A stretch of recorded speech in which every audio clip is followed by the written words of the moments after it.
စစ်ကောင်စီမြောင်းလိုင်ခွေးတက်ကနေပြီးလေရင်ဘုံလာကျဲသွားတာပါတဏှာကြီးအဆောင်ခရစ်ယာန်ဖခင်เจ้าဘုံကျဲသွားတာပါ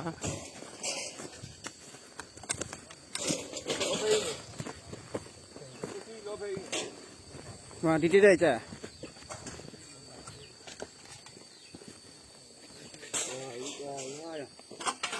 ဒီဦးကြာတော့ခရစ်ယာန်ဖခင်เจ้าဘုံကျဲသွားတာပါဖះเจ้าတော်ပြက်စီးသွားတာပဲ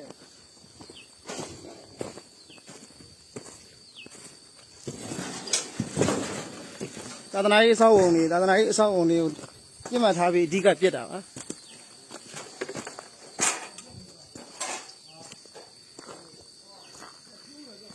24ရက်5လ2023ည12:15အချိန်မှာဂျက်ဖိုက်တာလေးနဲ့ဘုံလာကျဲသွားတာပါ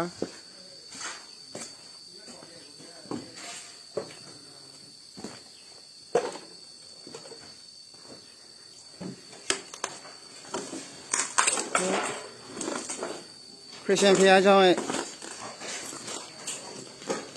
ခရစ်ယာန်ရဲ့ဘာသာရေးအဆောက်အဦဒီဘုံလာကျဲသွားတာပါ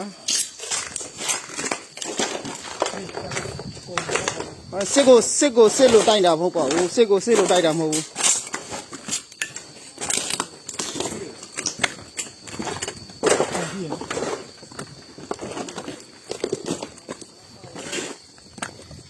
စစ်လို့တိုက်တာမဟုတ်ပါဘူးဘေးနားရွာသားအဆောက်လေဘုံကျသွားတဲ့နေရာပါ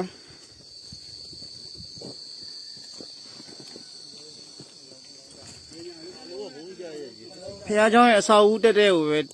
ဓာတ်ရိုက်ပစ်တာပါ